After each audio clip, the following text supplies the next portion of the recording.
What does the word love mean? Is it that warm feeling?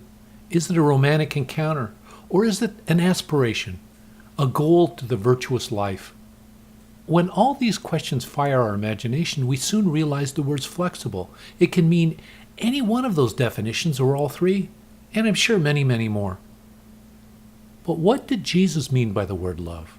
His Jewish tradition held that love only had true meaning and action. In other words, love was a behavior, a way to treat others with respect.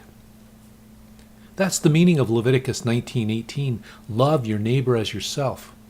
But the Lord added to the definition his example of self-giving. For Jesus, love meant setting aside the self for the good of others, even to the point of death. When he taught his disciples about the virtue, he seemed to say, if you want to come closer to me, and through me to the Father, then follow in my footsteps. To love as Jesus loved required obedience and a lack of reservation. He said, keep my command, the obey component.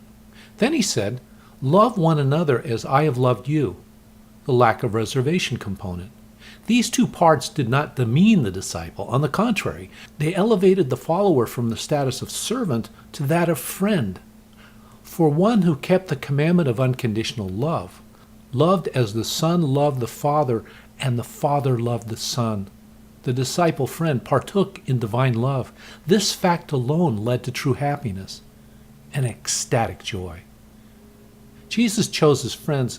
No one chose him first, but that choice came with benefits and a price. The benefits were the love of God and eternal life with God. The price was the call to evangelization. For love stood far above any other way to spread the good news. How can we most effectively convince others the truth of the gospel? The answer's simple. Love one another.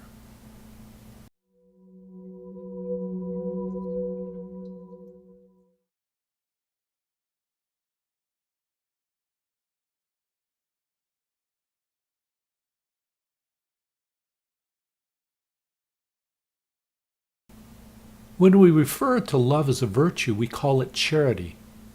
We define this virtue in terms of the great commandment, love God above all, love neighbors as ourselves, and exercise that virtue for God's sake. That way, we can live for God through charity. Jesus stands as an example of charity. He loves his followers, and in doing so makes the love of the Father clearly manifest. When we as his disciples love as he did, we're simply showing others the love God gave us. And if anyone should ask why we act out of charity, we can simply point to Jesus and say, it's because of him.